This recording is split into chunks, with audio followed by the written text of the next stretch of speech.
Let's talk about your team.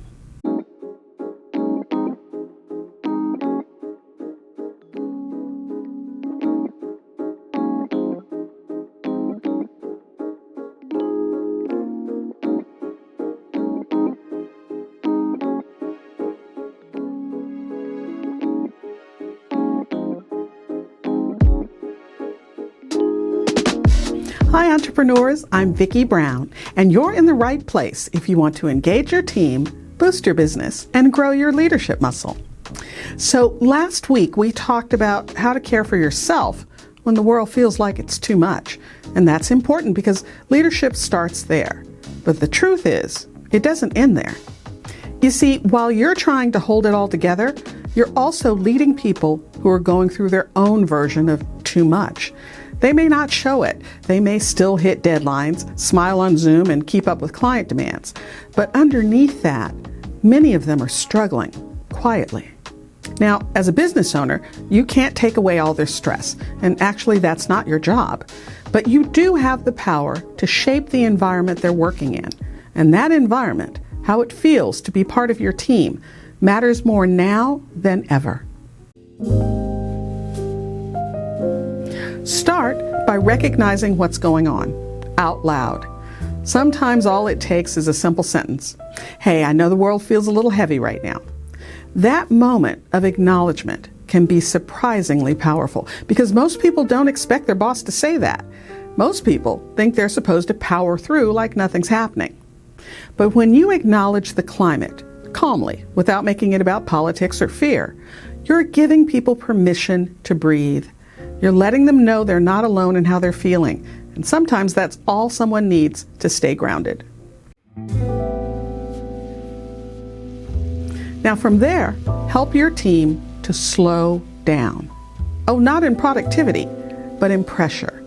That starts with modeling small, meaningful pauses, not just telling them to take breaks when needed, but actually doing it yourself. Block time, step away, reset, and make it visible, because when they see you doing it, it stops feeling like something they need permission for. It becomes part of the culture. And while we're talking about pressure, check how you're setting priorities, because when everything feels urgent, people start to shut down. So take a moment and reassess. What really needs to happen this week? What can be delayed without damaging anything? Where can you loosen your grip just a little bit? You see, pressure without flexibility doesn't make people work harder, just makes them burn out faster. And if you want to support your team, one of the best things you can do is bring clarity. You see, when people are tired or anxious, ambiguity becomes a stress amplifier. So don't make them guess, spell it out. What matters most this week? What does good enough look like right now? What can wait? The more clearly you define the path, the easier it is for your team to walk it, even when they're running low on fuel. This is the perfect time to simplify.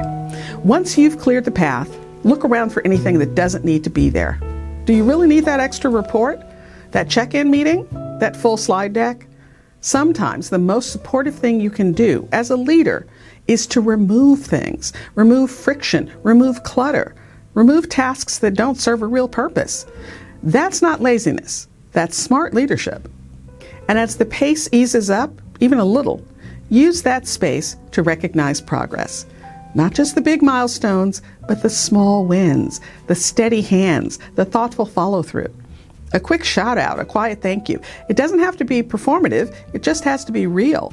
Because when people only hear what's next, they forget what they've already done.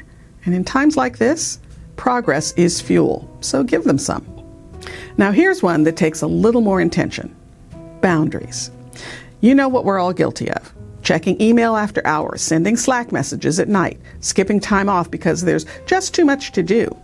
And when the leader does that, the team thinks they have to do it too. So reinforce it. Encourage people to unplug, to log off when the day ends. Take the weekend. And just as importantly, watch your own patterns. If you're sending emails at 11 p.m., don't be surprised when your team stops drawing the line for themselves. Boundaries don't erode overnight. They erode when leaders say one thing and model another. And while you're building that cultural safety, don't forget to build human connection too. Before diving into agendas and updates, start your next meeting with a question. How's everyone doing this week? Or even simpler, one word to describe how you're feeling. You might be surprised what that opens up. Now, it doesn't have to be emotional, it just has to be real, because connection is what cuts through isolation, and isolation is what makes hard times feel harder. And if your business is going through a stressful season, say so. Don't hide the tension or pretend everything's fine. You don't have to make it dramatic either. Lead with steady transparency. We're watching cash flow closely this quarter, or we're adjusting expectations based on client changes, or we're making decisions a little more carefully right now, and here's why. People can handle hard news. What they can't handle is not knowing whether they're in the dark. You see, honesty isn't just about facts, it's about emotional safety, and your calm delivery is what makes the difference. Now, let's talk about support. Real, tangible support. Now, that might mean pointing people to an online mental health program. It might mean covering a wellness application. It might just mean making space for someone to talk when they're going through something hard. You don't have to fix their stress, but you can create an environment where they don't have to hide it. Because people value a place where they know without question that it's safe to say, I'm not okay right now, and still be seen as capable, valuable, and professional. And finally, and this might be the most important piece, your steadiness matters more than you think. Now, you don't have to be superhuman, you don't have to have every answer, but the way you show up, especially when things are tough, sets the emotional tone for your entire team. So check in with yourself before you check in with them. Take the pause, find your footing, because when you walk in calm, they can feel it. And in times of stress, that calm can be more stabilizing than any policy or strategy. Actually, I kind of love it. You see, this is the work of leadership, not just steering the ship, but helping everyone on board feel safe enough to keep going. You don't have to carry it all for them, but you do have the power to shape the environment they carry it in. And that, especially right now, is everything.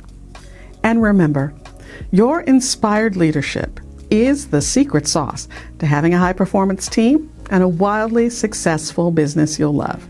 I'll see you next time on Leader's Journey.